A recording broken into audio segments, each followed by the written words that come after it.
I'm Sherry. Welcome to my channel, The Silver Mermaid Adventures. I am a 60-year-old full-time nomad traveling woman by herself. I'm going to share today about what I thought was the hardest part of becoming a full-time nomad, but it really wasn't. Join me. There's a storm happening here, and I'm sitting in the back hatch of my Airstream. Hopefully I can create this video before it storms. This is the first storm I've had probably in 2 months. It's raining. This is the first rain I've had in months, and I'm loving it. I got the door open, it calmed down. So if you hear thunder or you see lightning, don't worry. I'm not worried about it, okay? I'm just taking you on my little adventure of my thunderstorm for the first time in months. What is the hardest part about leaving your town and becoming a full-time solo traveler as a woman, especially at the age of 60? Wow, maybe it's time to shut the door. Damn, that was really close. Okay, so we're not gonna stop, okay? Because I like adventure and I have no place to go, so that lightning doesn't scare me. It's not the first time I've had lightning. But yeah, that was really loud. That was really close. So when I started this journey, what was I most scared of? Okay, I was scared of like leaving. You know, I left family. I left the coast. I'd been there for 14 years. And I didn't know where I was going. The unknown was before me. All I knew is that there were really big mountains out west, and I had climbed them before in my Jeep Wrangler in 2023, but I had never towed an RV over them. Okay, so that's very different. Especially when you're alone and there's nobody there in the passenger seat to cheer you on. Yeah. I don't know. I was ready. I was ready for what lie ahead, except for the mountains. Going over the mountains. I always like to know, what's the elevation over there? Oh, how high am I going to have to go? And seriously, anybody that I talk to that travels, like, oh, what's the elevation there? Is it over 8,000? Is it over 9,000? 10,000? Oh God, I don't want to go there. But anyway, yeah, biggest fear, but I overcome it, and I feel like a freaking badass when I do it. So, but what was I most scared of that people don't tell you? What do people not tell you about when you start this journey? And I think for a lot of people, I haven't personally experienced this yet, but I know a lot of women that do. They're fearful of camping when there's no one around, okay? That's probably the biggest fear that most women have, or just out there traveling by themselves. I did not have that fear because I'd already traveled in 2023, so I was ready for that. A lot of people think, oh, the hardest thing's going to be is leaving my family and my town and everything I know that I'm familiar with. And I didn't really have that. I mean, yes, I do miss my family greatly, and I'm going to talk about that. If you're a grandma, I have 7 grandchildren. I have 3 children, okay? We're going to talk about that. But I wasn't scared of that because I made trips before. I'd been gone for 2 months in 2023. I traveled.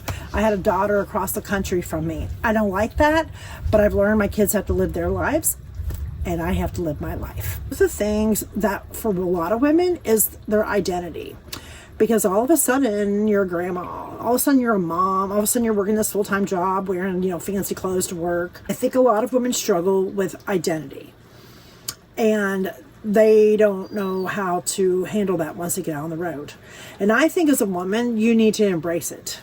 You need to embrace this badass woman that you are, that is out here living on the road, who's driving her RV or her van or towing, whatever she's doing it like a badass. And you need to embrace that. I embrace that. And that's the thing, when you're a woman on the road solo, sometimes you get negative comments from men. Well, that Jeep can tow that Airstream, or what, you're by yourself. That's a big one. You're by yourself. You got to be comfortable being by yourself. And when they say comments like that, like, yep, I am. I mean, I think every woman's different. I think a lot of women are scared of leaving everything that's familiar. You know, leaving a town where you once lived and you knew everybody to all of a sudden you're out there on the road by yourself.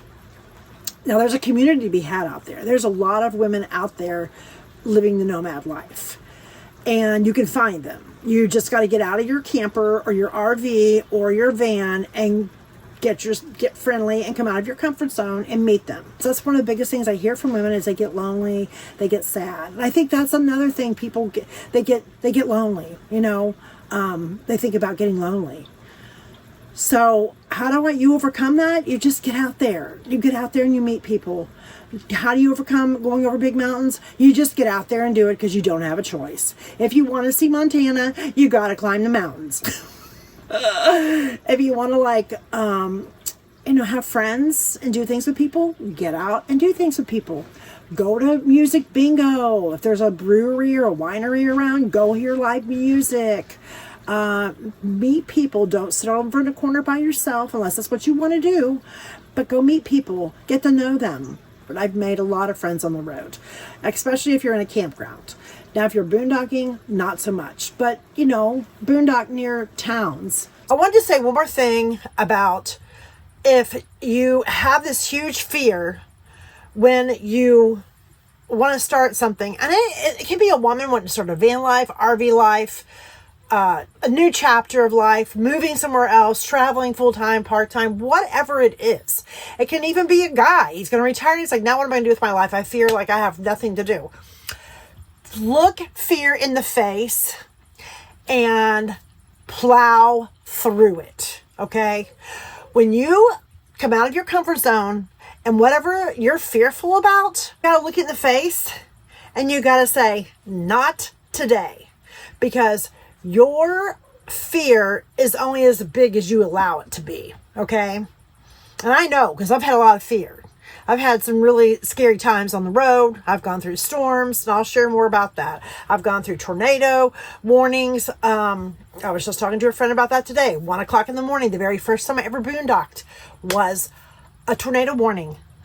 And there was a tornado that struck down 10 minutes away from me out in a field at a farm in my little Airstream, and nobody around. Nobody. You can have fear, but don't let it overcome you. You overcome it. That's how I want to finish this. I don't know. I mean, I might have been all over the place. And if it doesn't make any sense, I'm sorry if it doesn't make any sense to you.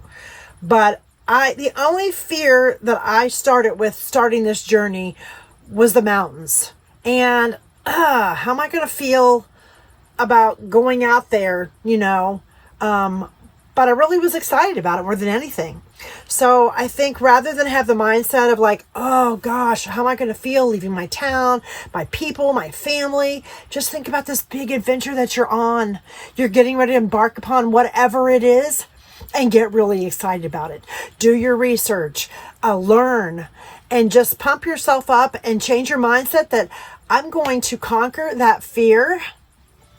And I'm going to look at this as an adventure and a very exciting time in my life. Okay, who's going to do that with me? Okay, who's going to come out of their comfort zone, overcome fear, and whatever you're looking at in the future as your next chapter of life, you're going to look at fear in the face. You're going to say, not today. I'm overcoming that fear. I am not going to let fear hold me back anymore. Put it in the comments. Let's do this together.